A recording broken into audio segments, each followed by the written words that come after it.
पुरानी दिल्ली की गलियों में एक ठेला लगता है, मामूली सा लकड़ी का ठेला, ऊपर एक टीन की छत और नीचे रखे होते हैं गरम गरम पराठे, चटनी और सब्जी की खुशबू फैलाते बर्तन। ठेले के पीछे एक झुकी हुई पीठ और झुर्रियों से भरा चेहरा, पर आंखों में चमक ऐसी जैसे जवानी अभी बाकी हो। लोग उन्हें बुढ़ी माई कहते हैं। बुढ़ी माई का असली नाम श्यामा देवी था। 75 साल की उम्र में जहां लोग रिटायर होकर घर पर आराम करते हैं, वहीं श्यामा देवी सुबह 4 बजे उठकर आटा गूंथती, सब्जी काटती और ठेले के लिए सारा सामान तैयार करती। उनके पति रामचंद्र का देहांत 20 साल पहले हो गया था। तब से उन्होंने किसी पर बोझ बनने की बजाय खुद कमाने का फैसला लिया। उनके 3 बेटे थे, पर तीनों अपने परिवार में व्यस्त थे। किसी को माँ की फिक्र नहीं थी। माए, अब तुम आराम करो, हम हैं ना, बेटों ने कहा। जरूर, पर साल भर में एक बार भी हालचाल नहीं पूछा।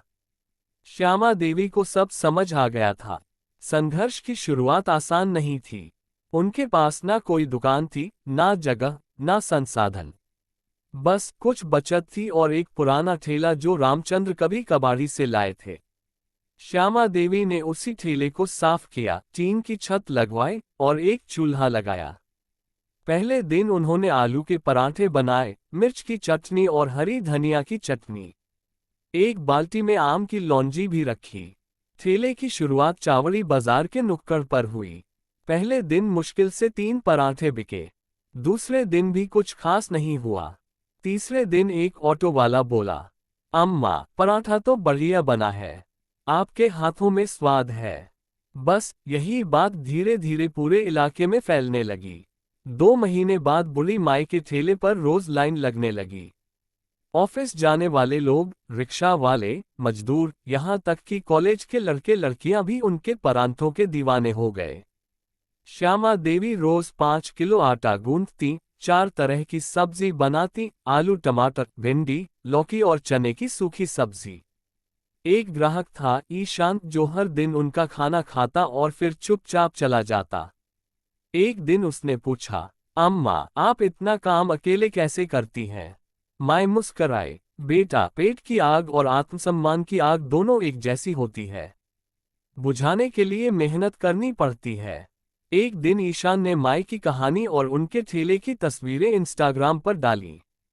कैप्शन था, real hero of India, meet Amma who feeds hundreds every day at just 30 rupees per मील।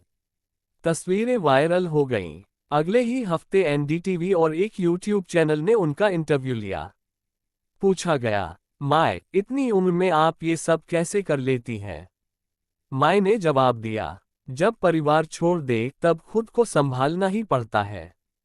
मैंने रोने की बजाय रोटी बनाना चुना। इस इंटरव्यू के बाद लोगों की भीड़ और बढ़ गई। कई लोग मदद को आगे आए। बुढ़ी माई अब रोज 200 से ज्यादा थालियां बेचने लगी थीं। उनके पास इतने पैसे हो गए कि उन्होंने ठेले पर एक कैनोपी लगवाए, नई भट्टी खरीदी और एक लड़के को काम पर रखा, मोनू। मोनू एक अनाथ लड़का था, जिसे सड़क किनारे भीख मांगते देख माई ने अपने साथ रख लिया। माई कहती, मोनू, हम भी कभी अकेले थे, अब तुम मेरे बेटे हो। मोनू दिन रात माई के साथ मेहनत करने लगा। दोनों की जोड़ी इतनी प्यारी लगती कि ग्राहक खुद टिप दे जाते। कई सालों बाद उनका बड़ा बेटा सुरेश उनके ठेले पर आया। वो थका हुआ और शर्मिंदा दिख रहा था। माँ, मुझे माफ कर दो, व्यापार में सब कुछ चला गया, अब कोई सहारा नहीं बचा, उसने कहा। माई ने गहरे स्वर में कहा, जिस माँ को भूखा छोड़ गए थे, आज उसी की रोटी की जरूरत पड़ी। सुरेश सिर झुकाकर खड़ा रहा।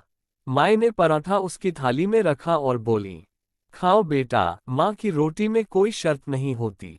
उस दिन से सुरेश भी ठेले पर काम करने लगा। अब बुढ़ी माई को लोग सिर्फ एक ठेले वाली नहीं, दिल्ली की अम्मा कहने लगे थे।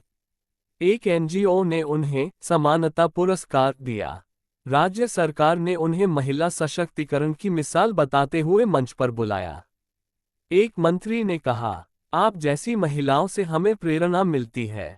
माई ने मंच पर कहा, सम्मान अच्छा लगता है, पर सबसे बड़ी तसल्ली तब मिलती है जब कोई भूखा इंसान मुस्कुराकर कहता है, अम्मा, पेट भर गया। अब माई ने ठेला मोनू और सुरेश को सौंप दिया है। वो खुद पास की कुर्सी पर बैठकर ग्राहकों से बातें करती हैं, बच्चों को चॉकलेट देती हैं और नए पकवान सिखाती हैं। एक दीवार पर एक बोर्ड टंगा है। ये ठेला सिर्फ खाना नहीं, आत्मसम्मान भी परोसता है। श्यामा देवी, बूढ़ी माई। ये कहानी सिर्फ एक बूढ़ी औरत की नहीं, बल्कि उस आत्मबल की है जो उम्र, परिस्थिति और तिरस्कार के आगे नहीं झुकती। श्यामा देवी ने ये साबित कर दिया कि जब हिम्मत साथ हो, तो रोटी भी इज्जत से कमाई जा सकती है। उनके पराठे सिर्फ स्वाद नहीं, प्रेरणा भी परोसते हैं।